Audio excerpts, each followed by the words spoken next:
वंदे मातरम छात्रों,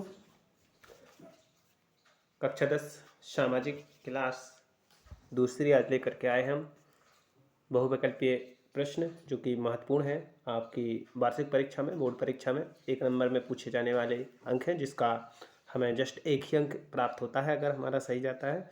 तो मैं सुनील कुमार आपके लिए फिर से लेकर के आया हूँ बहुविकल्पीय प्रश्नोत्तर।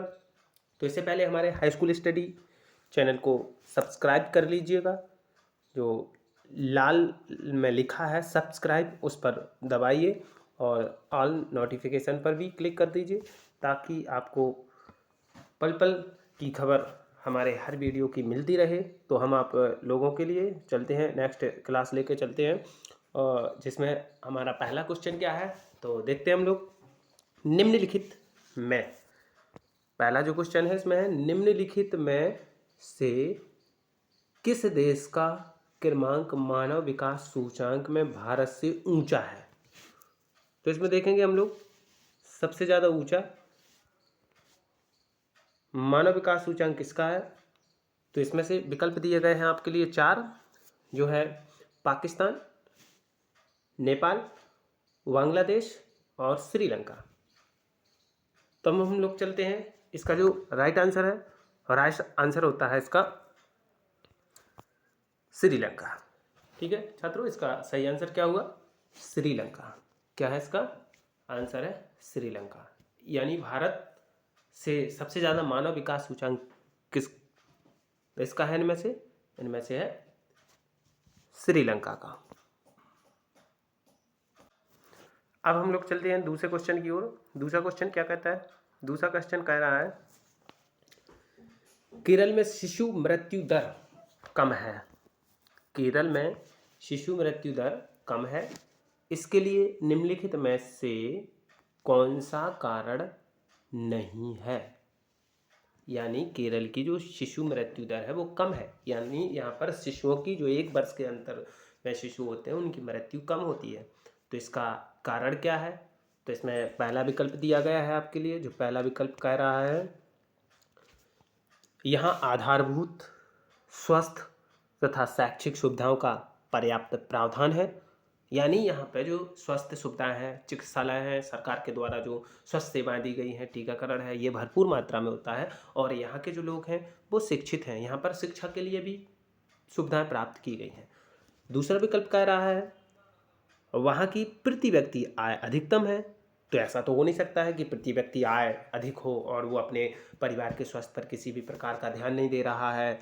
ठीक है, और वहाँ की शिशु मृत्यु दर हो, तो इससे कोई लेना देना नहीं है। नेक्स्ट क्वेश्चन क्या कह रहा है? नेक्स्ट क्वेश्चन कह रहा है, वहाँ प्राकृतिक संसाधन है। अरे तो ऐसा तो है नहीं है कि प्राकृतिक संसाधन हो तो वहाँ पर शिशुओं की मृत्यु ना हो, शिशु मृत्यु दर कम हो, ऐसा तो हो नहीं सकता है। तो इसका भी कोई लेना देना नहीं है। तो ये विकल्प भी हमारा कैसा जाता है? गलत। केरल की सरकार बहुत कुशल है, ऐसा तो है नहीं है, सरकार कुशल हो। ठीक है, तो इसका जो राइट आंसर जाएगा, इसका राइट आंसर क्या रहेगा? इसका राइट आंसर रहेगा पहला का, वहाँ आधारभूत स्वास्थ्य और शैक्षिक सुविधाओं का पर्याप्त प्रावधान है। जब वहाँ पर स्वास्थ्य सुविधाएं हैं, अगर कोई शिशु बीमार होता है, कुपोषित होता है, तो सरकार के द्वारा उसको निःशुल्क स्वास्थ्य सुविधाएं दी जाती हैं। वो वहाँ के लोग जो शिक्षित हैं वो भली भांति जानते हैं स्वास्थ्य सुविधाओं के बारे में। तो इसका सही आंसर क्या हो जाएगा? का हो जाएगा। नेक्स्ट क्वेश्चन की ओर चलते हैं हम लोग। नेक्स्ट जो क्वेश्चन दिया जा रहा है, नेक्स्ट क्वेश्चन दिया जा रहा है हम लोगों को, मानव विकास। नेक्स्ट क्वेश्चन क्या है? मानव विकास सूचकांक के प्रमुख मापदंड क्या हैं। मानव जो विकास का सूचांक है उसका मापन किससे किया जाता है, कैसे करते हैं। तो इसमें आपको विकल्प दिए गए हैं। कल के में भी एक विकल्प था, ठीक है, कल की क्लास में, तो आप लोगों को याद होना चाहिए। तो इसमें विकल्प दिया गया है, पहला विकल्प जो दिया गया है, निबल उपस्थिति अनुपात साक्षरता दर। दूसरा विकल्प दिया गया है, जीने की आयु या जीवन प्रत्याशा। तीसरा दिया गया है, शिशु मृत्यु दर प्रति व्यक्ति आय। और नेक्स्ट दिया गया है उपर्युक्त सभी। तो इसका जो सही आंसर होगा, इसका सही आंसर होगा उपर्युक्त सभी। कौन सा होगा इसका सही आंसर? उपर्युक्त सभी। तो इसका मतलब मानव विकास सूचांक के मापदंड ये तीनों हैं: नेवल उपस्थिति अनुपात साक्षरता दर, जीने की आयु या जीवन प्रत्याशा, शिशु मृत्यु दर प्रति व्यक्ति आय, उपर्युक्त सभी। तो इसमें से ये तीनों विकल्प सही हैं, तो यानी उपर्युक्त सभी हमारा क्वेश्चन सही में जाएगा। ठीक छात्रों, अब आगे बढ़ते हैं। तो सभी छात्र पहले हमारी वीडियो को लाइक करें, लाइक पर क्लिक करें, और ये वीडियो सभी छात्रों को पढ़ना अनिवार्य है, क्योंकि आपकी जो मासिक परीक्षा होगी उस मासिक परीक्षा में आपसे यही से क्वेश्चन आंसर पूछे जाएंगे। इसलिए सही से पढ़ें और इन सभी क्वेश्चन आंसरों को लिखते चलें, ताकि आपकी परीक्षा में महत्वपूर्ण होंगे। नेक्स्ट क्वेश्चन की ओर हम लोग चलते हैं। तो नेक्स्ट क्वेश्चन क्या कह रहा है? नेक्स्ट क्वेश्चन कह रहा है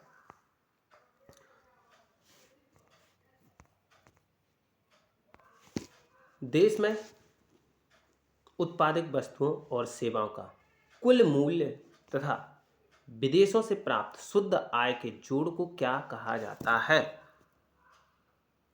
तो ये हम लोगों ने कल ही पढ़ा था, कल के वीडियो में भी था क्वेश्चन, रिपीट कर दिया गया है। आप लोगों को ये पता होना चाहिए इसका सही आंसर क्या हो सकता है। मतलब देश में उत्पादित है, यानी हमारे देश में जो वस्तुएं उत्पादित हो रही हैं, हमारे देश में सेवाएं हैं, उनका कुल मूल्य, और विदेशों से जो हमें शुद्ध आय प्राप्त होती है, यानी विदेशों में जो हमारा व्यापार चलता है उनसे हमें जो आय प्राप्त होती है, उसके जोड़ को क्या कहेंगे? 4 विकल्प दिए गए हैं। पहला दिया गया है प्रति व्यक्ति आय, दूसरा दिया गया है राष्ट्रीय आय, तीसरा दिया गया है औसत आय, चौथा दिया गया है विकास। तो इसका जो सही आंसर होगा, वो सही आंसर क्या होगा? सही आंसर होगा राष्ट्रीय आय। क्या होगा? राष्ट्रीय आय। यानी हमारे देश में, देश के लिए जो हमारे देश के अंदर उत्पादित वस्तुएं एवं सेवाओं का जो मूल्य प्राप्त हो रहा है और विदेशों से जो आय प्राप्त हो रही है, उनके योग को हम कहेंगे राष्ट्रीय आय। तो नेक्स्ट क्वेश्चन की ओर चलते हैं हम लोग। नेक्स्ट क्वेश्चन क्या कह रहा है? नेक्स्ट क्वेश्चन कह रहा है भारत के किस राज्य में शिशु मृत्यु दर निम्नतम है? तो देखिए, ऊपर एक क्वेश्चन पूछा गया था कि कहाँ पर, मतलब पूछा गया कि इस राज्य की मृत्यु दर कम क्यों है, ये पूछा गया था। तो आप पूछ रहा है किस राज्य की, तो इस पे हम लोग गौर करेंगे। विकल्प दिया गया है केरल, दूसरा दिया गया है बिहार, तीसरा दिया गया है पंजाब, चौथा दिया गया है हरियाणा। तो इसका जो सही आंसर होगा क्या होगा? केरल। क्या होगा? केरल। केरल की जो शिशु मृत्यु दर है वो सबसे कम है, बहुत ही कम है, निम्नतम है, क्योंकि यहाँ के लोग शिक्षित हैं, यहाँ पर स्वास्थ्य सुविधाएं भी उपलब्ध हैं। अब हम चलते हैं नेक्स्ट क्वेश्चन की ओर। नेक्स्ट क्वेश्चन क्या कह रहा है? नेक्स्ट क्वेश्चन कह रहा है निम्नलिखित में से किस संगठन ने मानव विकास रिपोर्ट तैयार की? ठीक है, ये 4 संगठन दिए गए हैं। इन 4 संगठन में से मानव विकास रिपोर्ट तैयार कौन करता है, तो इसके बारे में हम लोग पढ़ेंगे। तो आपको 4 विकल्प दिए गए हैं, जो वो विकल्प क्या है हम लोग देखते हैं। वो विकल्प हैं, पहला दिया गया है जो विश्व बैंक, दूसरा दिया गया है अंतर्राष्ट्रीय मुद्रा कोष, नेक्स्ट दिया गया है संयुक्त राष्ट्र संघ, और आपको नेक्स्ट दिया गया है यूएनडीपी। यूएनडीपी, ये 4 विकल्प दिए गए हैं। इन चारों विकल्प में से जो हमारा क्वेश्चन होता है, वो आंसर होता है, तो वो आंसर क्या होता है हम लोग देखेंगे। मानव विकास की रिपोर्ट कौन तैयार करता है? मानव विकास की रिपोर्ट करता है तैयार यूएनडीपी। तो हमारा राइट आंसर क्या होगा? 4वां हमारा सही आंसर होगा डी। ठीक, तो अब नेक्स्ट क्वेश्चन की ओर चलते हैं हम लोग। तो नेक्स्ट क्वेश्चन क्या कह रहा है? नेक्स्ट क्वेश्चन क्या कह रहा है टाउथ साधारणतया लोगों की इच्छा क्या होती है? टाउथ साधारणतः लोगों की इच्छा क्या होती है? तो हम देखेंगे इस टाउथ क्या होती है। 4 विकल्प दिए गए हैं। 4 विकल्प में जो हमें पहला विकल्प दिया गया है, पहला दिया गया है अधिकार, दूसरा दिया गया है मौलिक अधिकार, तीसरा दिया गया है उच्च पद की इच्छा, नेक्स्ट दिया गया है उपरोक्त सभी। तो इसका जो सही आंसर होगा सही आंसर होगा इसका जो क्या होगा, का। टाउट यानी अधिक आय। सभी लोग सोचते हैं कि हमें अधिक से अधिक आय प्राप्त हो, ये इच्छा रखते हैं। ठीक है, तो इसका सही आंसर होगा का। अब हम लोग नेक्स्ट क्वेश्चन की ओर चलते हैं। जो नेक्स्ट क्वेश्चन है, नेक्स्ट क्वेश्चन क्या कह रहा है, नेक्स्ट क्वेश्चन कह रहा है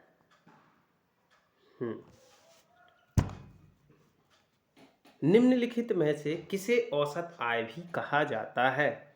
निम्नलिखित में से किसे औसत आय भी कहा जाता है।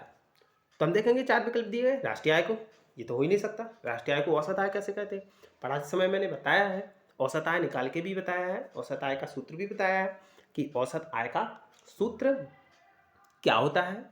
ठीक है, और हमने मतलब खा विकल्प दिया है प्रति व्यक्ति आय, कुल आय, उपरोक्त सभी। तो इसका जो सही आंसर होगा वो सही आंसर क्या होगा, इसका सही आंसर होगा प्रति व्यक्ति आय। क्या होगा, प्रति व्यक्ति आय। ठीक है, तो औसत आय को हम प्रति व्यक्ति आय भी कहते हैं। अब प्रति व्यक्ति आय जानते हैं, देश की जो इसका सूत्र क्या होता है, देश की कुल आय, देश की कुल आय बटे देश की कुल जनसंख्या।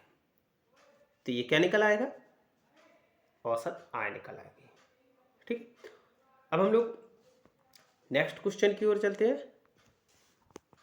नेक्स्ट क्वेश्चन क्या कह रहा है, नेक्स्ट क्वेश्चन कह रहा है नेक्स्ट क्वेश्चन कह रहा है 6 से 10 वर्ष की आयु के स्कूल जाने वाले कुल बच्चों को उस आयु वर्ग के कुल बच्चों के साथ प्रतिशत क्या कहलाता है। ध्यान दें, 6 से 10 वर्ष की आयु के स्कूल जाने वाले कुल बच्चों का उस आयु वर्ग के कुल बच्चों के साथ प्रतिशत क्या कहलाता है। साक्षरता दर नहीं, निम्न उपस्थिति अनुपात, आयु संरचना, उपरोक्त में से कोई नहीं। तो इसका जो सही आंसर होगा क्या होगा छात्रों, आपको लिखना है, गौर करना है। इसका जो सही आंसर होगा, इसका जो सही आंसर होगा खा। क्या होगा, खा। निबल उपस्थिति अनुपात क्या दिया गया है, निबल उपस्थिति अनुपात इसका सही आंसर होगा। अब हम लोग नेक्स्ट क्वेश्चन की ओर चलते हैं। नेक्स्ट क्वेश्चन क्या कह रहा है, हाँ नेक्स्ट क्वेश्चन कह रहा है प्रति व्यक्ति आय से क्या तात्पर्य है, यानी प्रति व्यक्ति आय से क्या तात्पर्य है। प्रति व्यक्ति आय से क्या तात्पर्य है, जैसे का विकल्प दिया गया है, एक देश के आधे से अधिक सामान्य निवासियों द्वारा अर्जित आय, एक देश के आधे से अधिक सामान्य निवासियों द्वारा अर्जित आय, ये नहीं होगा। प्रति व्यक्ति पूछा गया है। राष्ट्रीय आय में जनसंख्या को भाग देकर प्राप्त आय, एक देश की वस्तुओं और सेवाओं से अर्जित आय, ये तो माना ही नहीं जाएगा। उपयुक्त सभी, उपयुक्त सभी तो है ही नहीं है। तो यानी हमने बताया था अभी आप लोगों को,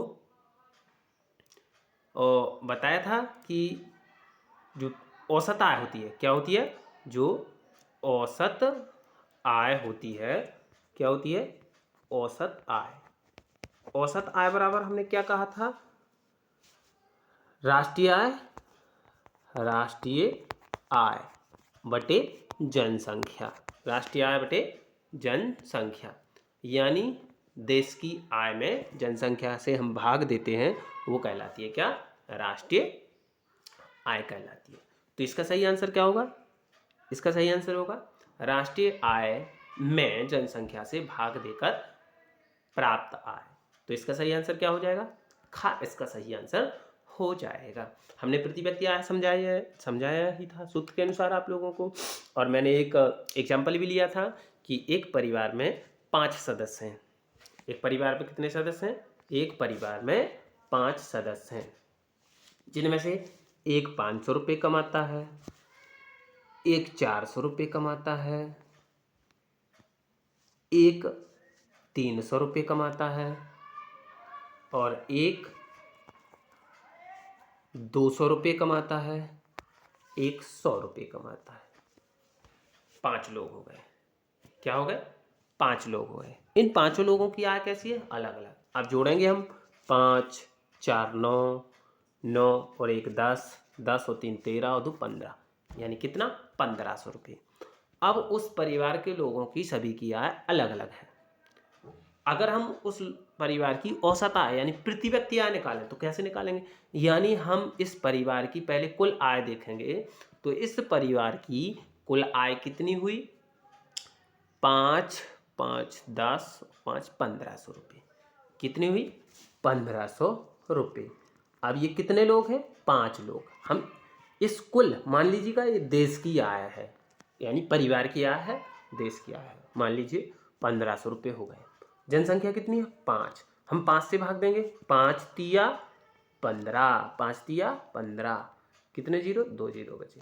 तो यानी प्रति व्यक्ति आय कितनी हो गई? 300 रुपये। यानी औसत आय क्या हो गई? 300 रुपये। यही कहलाती है औसत आय प्रति व्यक्ति आय। अब हम लोग चलते हैं नेक्स्ट क्वेश्चन की ओर, जो कि नेक्स्ट क्वेश्चन क्या कह रहा है? नेक्स्ट क्वेश्चन कह रहा है सामान्यतः किसी देश का विकास किस आधार पर आधारित किया जा सकता है? यानी किसी देश का विकास है किस आधार पर निर्धारित किया जाता है? तो इसका हम विकल्प देखेंगे। विकल्प है प्रति व्यक्ति आय, दूसरा है औसत साक्षरता स्तर, लोगों की स्वस्थ स्थिति, उपरोक्त सही। तो यानी किसी देश का विकास किस पर आधारित होता है? तो माना जाए, कहा जाए तो इन सभी विकल्प, जो 3 प्रति व्यक्ति आय, मान लीजिए किसी व्यक्ति की आय बढ़ती है तो वो रहता तो देश के अंदर ही है, जब उसकी आय बढ़ेगी तो हमारे देश की आय भी बढ़ेगी। बढ़ेगी कि नहीं? तो ये विकल्प सही हो सकता है। औसत साक्षरता स्तर, अगर हमारे देश का साक्षर स्तर अच्छा होगा, लोगों का टैलेंट अच्छा होगा, कार्य करने की दक्षता अच्छी होगी, तो वो कार्य करेंगे तो उनकी आय बढ़ेगी, तो उनके साथ देश की आय भी बढ़ेगी, क्योंकि उनकी आय देश की आय में जोड़ी जाती है। क्योंकि देश की आय क्या होती है? इस देश की कुल आय, जो यानी देश में जनसंख्या रहती है, जितना भी आय होती है वो आय मानी जाती है। नेक्स्ट, लोगों की स्वास्थ्य स्थिति। अगर लोगों की स्वास्थ्य स्थिति होगी तो कार्य करने की क्षमता भी सही होगी, उनमें से अच्छे कार्य करने वाले कुशल श्रमिक होंगे तो देश की आय भी बढ़ेगी। तो यानी जो इसका सही आंसर जाएगा, उपरोक्त सभी जाएगा। सही आंसर क्या हुआ? उपरोक्त सभी। तो कौन सा विकल्प सही होगा इसका? इसका विकल्प होगा 4वां विकल्प, यानी उपरोक्त सभी। नेक्स्ट क्वेश्चन की ओर चलते हैं। नेक्स्ट क्वेश्चन क्या कह रहा है? नेक्स्ट क्वेश्चन क्या कह रहा है? निम्नलिखित पड़ोसी देशों में से मानव विकास के लिहाज से किस देश की स्थिति भारत से बेहतर है? देखिएगा, लिखा गया निम्नलिखित पड़ोसी देशों में से मानव विकास के लिहाज से किस देश की स्थिति भारत से बेहतर होगी। तो इससे पहले ऊपर भी यही क्वेश्चन फिर से रिपीट हो रहा है, तो ये क्वेश्चन हम लोग पहले भी पढ़ चुके हैं। तो इसका सही आंसर क्या होगा? इसका सही आंसर होगा, क्या होगा? खा, यानी कौन सा? श्रीलंका। क्या होगा इसका सही आंसर? इसका सही आंसर होगा खा, यानी श्रीलंका।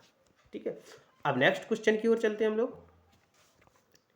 नेक्स्ट क्वेश्चन क्या कह रहा है? नेक्स्ट क्वेश्चन कह रहा है निम्नलिखित में से किस राज्य की प्रति व्यक्ति आय सर्वाधिक है? प्रति व्यक्ति आय हम लोग देखेंगे, निम्नलिखित में से किस राज्य की प्रति व्यक्ति आय सर्वाधिक है। तो हम लोगों के लिए 4 विकल्प दिए गए हैं। 4 विकल्प में पहले दिया है हरियाणा, दूसरा दिया गया है बिहार, तीसरा दिया गया है राजस्थान, चौथा दिया गया है मेघालय। क्या दिया गया है?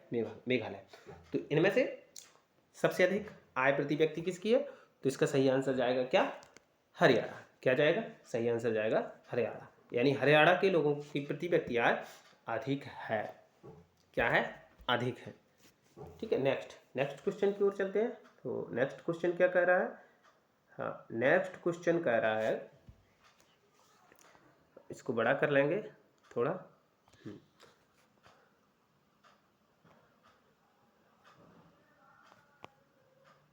नेक्स्ट क्वेश्चन कह रहा है निजी क्षेत्र का मुख्य उद्देश्य क्या होता है?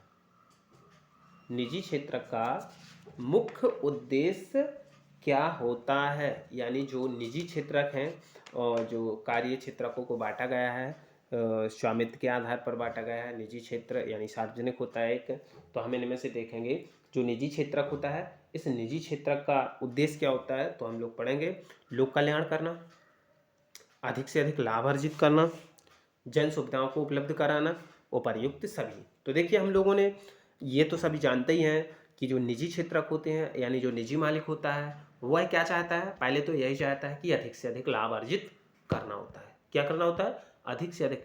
तो सिर्फ यही नहीं कि उसका उद्देश्य हो कि अधिक से अधिक लाभ अर्जित हो, तो उसे अधिक से अधिक लाभ अर्जित कैसे होगा, जब लोक कल्याण करना होगा, यानी उसको अपने क्षेत्र के अनुसार लोगों का कल्याण करना होगा। लोगों का कल्याण करेगा तभी तो उसको अधिक से अधिक आय अर्जित, जन सुविधाओं को उपलब्ध, लोगों के लिए उपलब्ध कराएगा सुविधाएं, तभी तो होगा। तो यानी इसका जो सही आंसर जाएगा वो सही आंसर क्या जाएगा, इसका सही आंसर होगा, is the right answer D, यानी कौन सा, उपरोक्त सभी, ये इसका आंसर सही होगा। नेक्स्ट क्वेश्चन की ओर चलते हैं हम लोग। ठीक है, इसका जो विकल्प दिया गया है गा, जन सुविधाओं को उपलब्ध कराना, ये इसका गलत दिया गया है। ठीक है, उपरोक्त सभी होगा इसका आंसर। नेक्स्ट देखते हैं हम लोग, नेक्स्ट क्वेश्चन क्या है, सार्वजनिक क्षेत्र का मुख्य उद्देश्य क्या होता है। सार्वजनिक क्षेत्र का जो मुख्य उद्देश्य है, मुख्य उद्देश्य क्या होता है सार्वजनिक क्षेत्र का।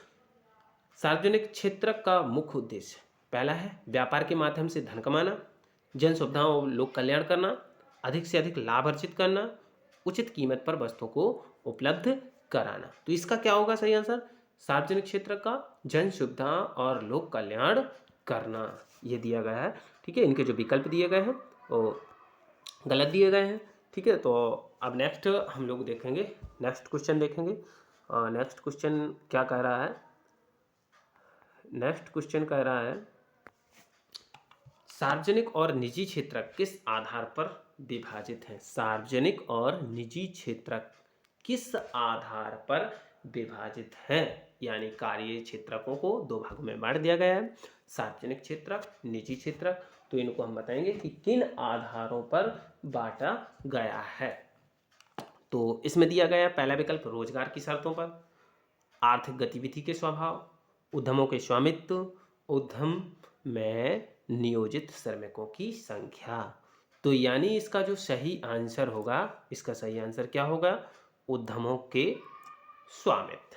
क्या होगा इसका आंसर, ठीक है, तो इसका सही आंसर होगा उद्यमों के स्वामित्व। उद्यम के स्वामित्व यानी जो सार्वजनिक क्षेत्र को और निजी क्षेत्र को बांटा गया है वो स्वामित्व के आधार पर बांटा गया है। जो निजी क्षेत्र का स्वामित्व होता है, निजी क्षेत्र का कोई व्यक्तिगत होता है, यानी किसी व्यक्ति के हाथ में इसकी कमान होती है, जबकि सार्वजनिक जो क्षेत्र होता है वह किसके, सरकार के हाथों में होती है इसकी कमान।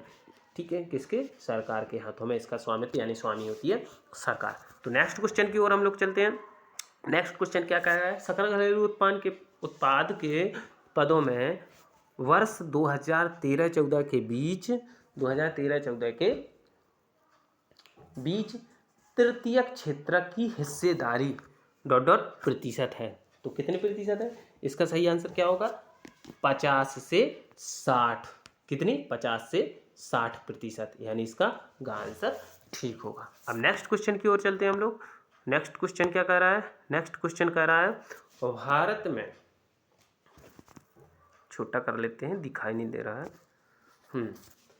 भारत में सबसे अधिक शिशु मृत्यु दर वाले दो राज्य कौन कौन से हैं, यानी जिन राज्यों में सबसे ज़्यादा मृत्यु दर होती है वह दो राज्य कौन कौन से हैं। तो क्वेश्चन दिया गया है बिहार और बंगाल, नेक्स्ट दिया गया है उड़ीसा और मध्य प्रदेश, नेक्स्ट दिया गया है छत्तीसगढ़ और उत्तर प्रदेश, और नेक्स्ट दिया गया है सिक्किम और मणिपुर। तो इसका जो सही आंसर होगा, सही आंसर क्या होगा, सही आंसर होगा इसका बी। कौन सा, बी, उड़ीसा और मध्य प्रदेश इसका सही आंसर होगा। नेक्स्ट क्वेश्चन की ओर चलते हैं हम लोग।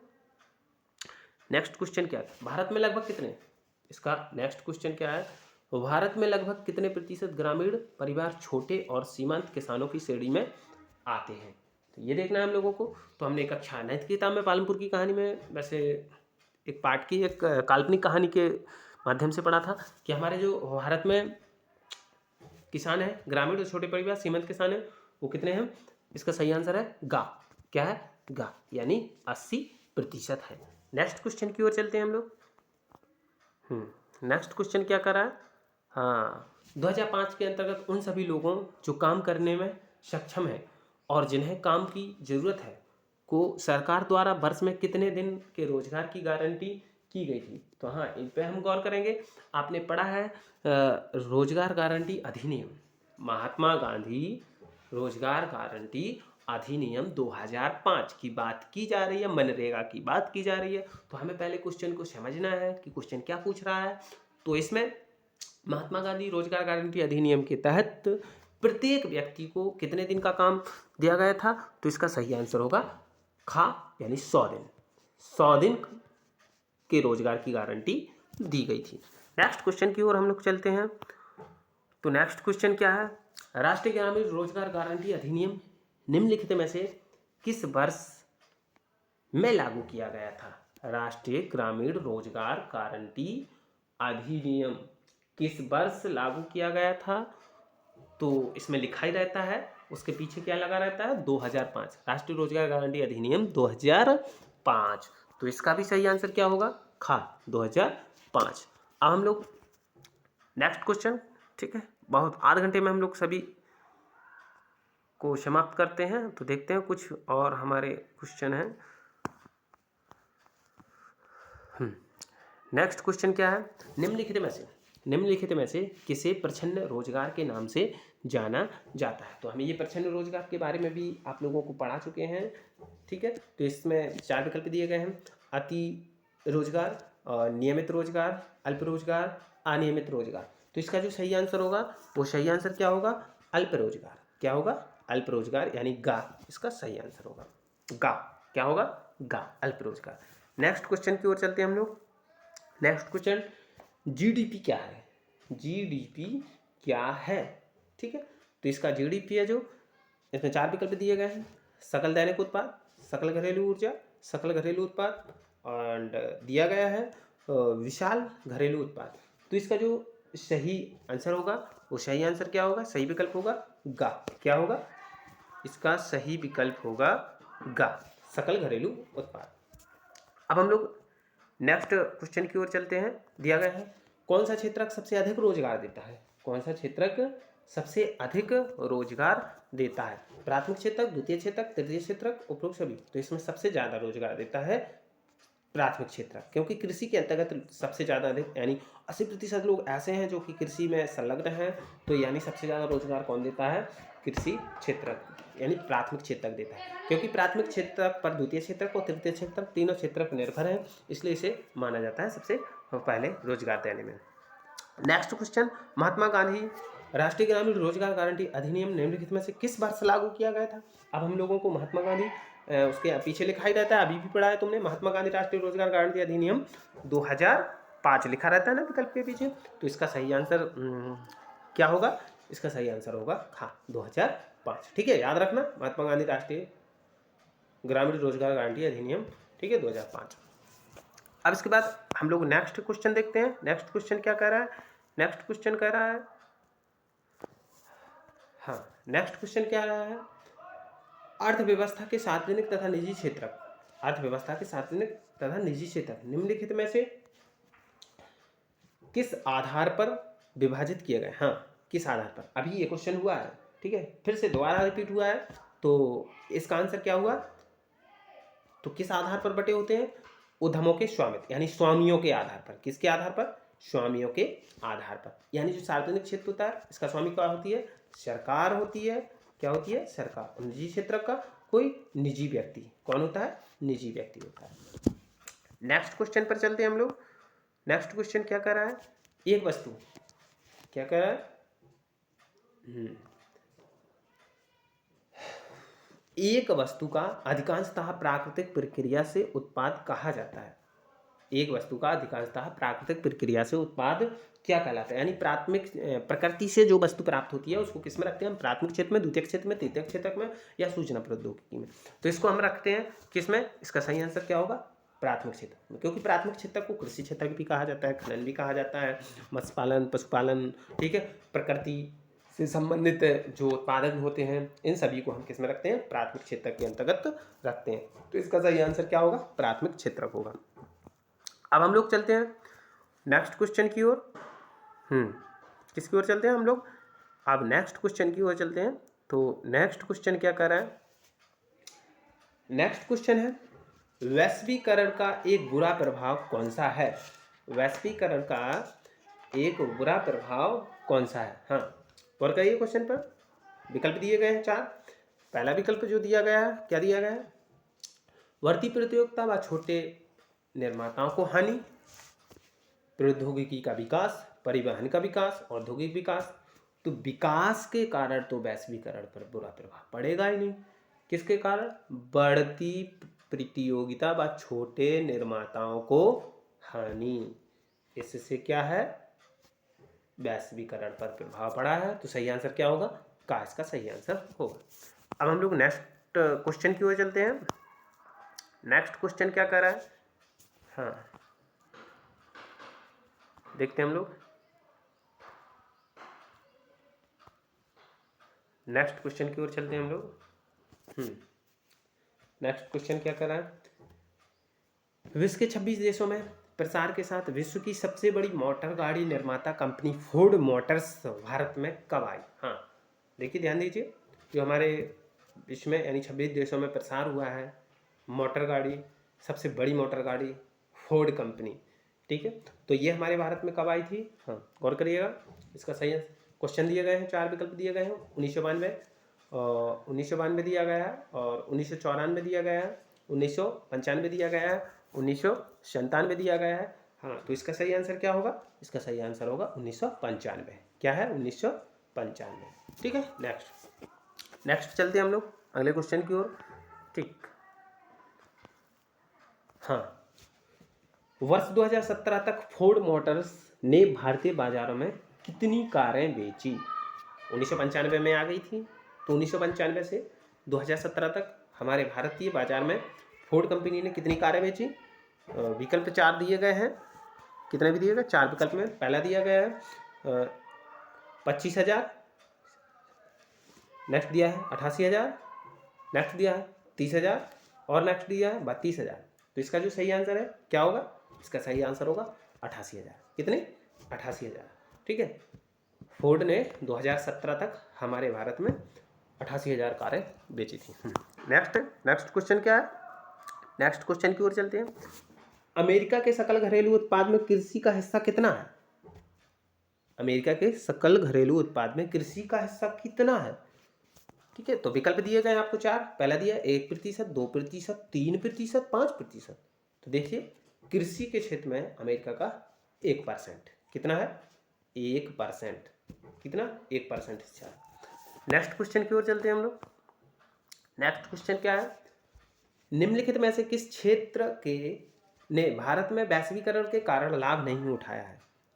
निम्नलिखित में से किस क्षेत्र ने भारत में वैश्वीकरण के कारण लाभ नहीं उठाया है? तो इसके 4 विकल्प दिए गए हैं। पहला दिया औद्योगिक क्षेत्र में, व्यापारिक क्षेत्र में, तीसरा कृषि क्षेत्र में, चौथा परिवहन क्षेत्र में। तो इसका जो सही आंसर होगा क्या होगा? गा, कृषि क्षेत्र में। क्या होगा? गा, कृषि क्षेत्र में। अब हम लोग नेक्स्ट क्वेश्चन की ओर चलते हैं। नेक्स्ट क्वेश्चन दिया गया है 70 से 80% दुकानों में भारतीय खिलौनों के स्थान पर किस देश के खिलौनों की भरमार हो गई है? 70 से 80% दुकानों में भारतीय खिलौनों के स्थान पर किस देश के खिलौनों की भरमार हो गई है? 70-80% जो खिलौने हैं हमारे भारत में किसी और देश से हैं, बाकी के 30 से 20% है जो हमारे भारत की खिलौने हैं। तो इसमें किसके हैं सबसे ज़्यादा? इसके 4 विकल्प दिए गए हैं। अमेरिका, नेक्स्ट दिया जापान, नेक्स्ट दिया चीन, और अगला दिया है थाईलैंड। तो इसका सही आंसर क्या होगा? चीन। यानी हमारे भारत के बाजारों में सबसे ज़्यादा खिलौने कहाँ से आने लगे?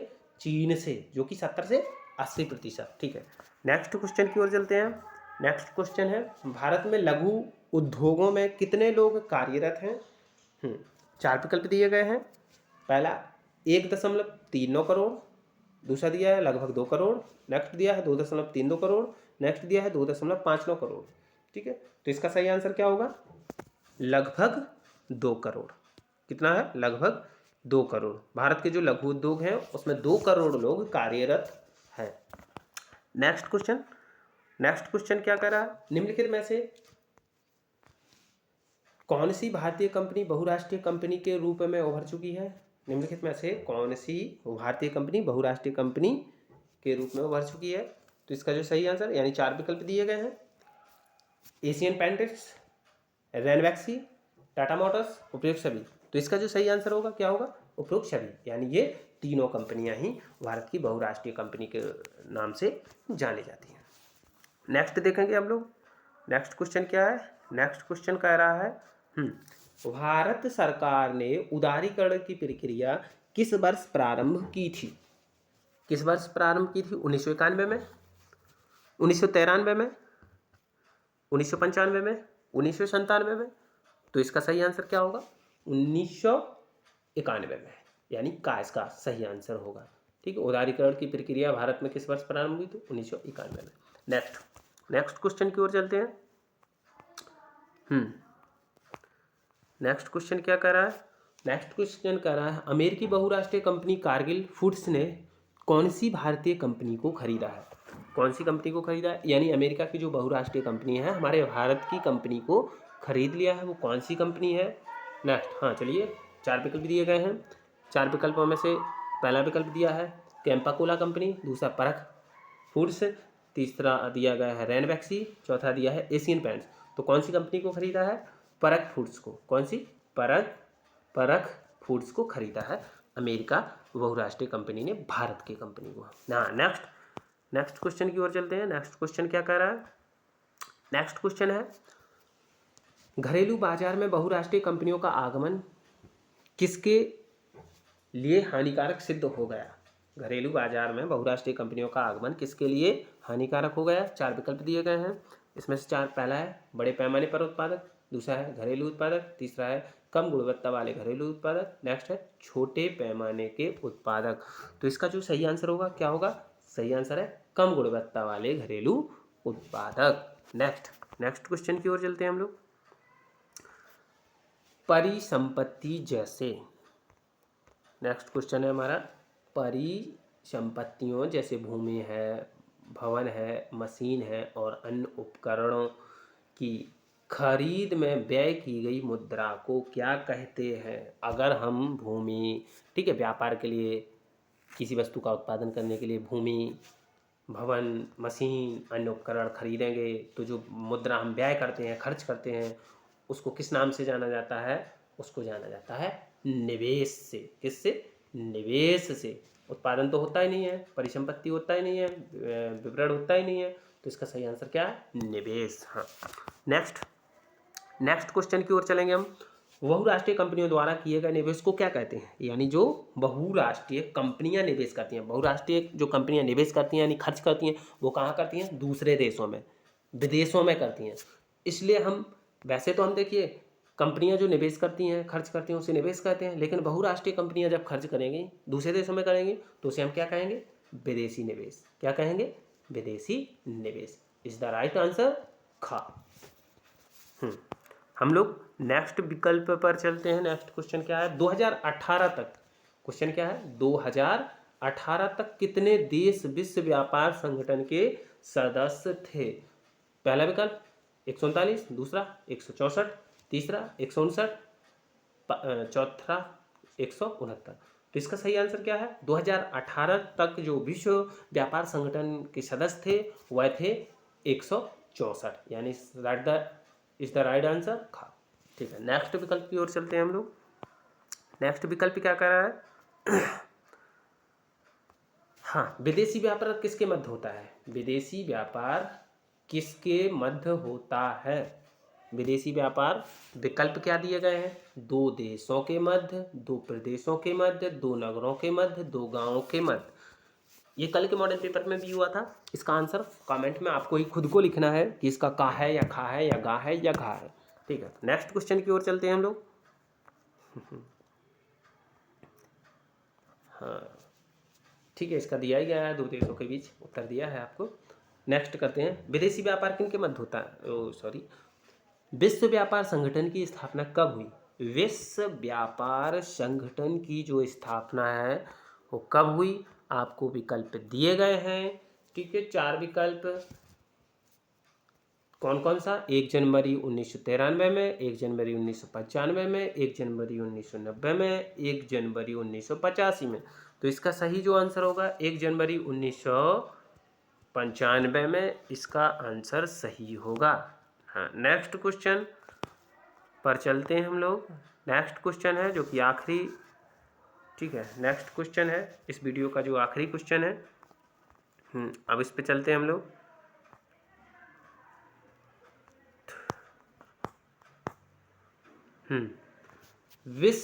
सर्वप्रथम विश्व व्यापार संगठन WTO किसके द्वारा शुरू हुआ? किसके द्वारा शुरू हुआ? ठीक, पहला विकल्प विकसित देश, दूसरा विकासशील देश, तीसरा अल्प विकसित देश, चौथा निर्धन देश। तो इसका जो सही आंसर होगा किसके द्वारा किया गया था? विकसित देश के द्वारा। किसके? विकसित देश के द्वारा। ठीक, तो अगर हमारी वीडियो आपको सही लगी हो तो इसको लाइक एवं सब्सक्राइब कीजिए। सबसे पहले सब्सक्राइब कीजिए चैनल को और वीडियो को लाइक कीजिए और शेयर करिए। जो छात्र आपके सहपाठी हो, साथ पढ़ने वाले, संबंधी रिश्तेदार, उनको ये वीडियो ज़रूर भेजिए, क्योंकि ये परीक्षा के लिए महत्वपूर्ण विकल्प हैं जो आपको 1 अंक निश्चित कराएंगे एक प्रश्न पर ही। ठीक है, धन्यवाद। वंदे मातरम छात्रों।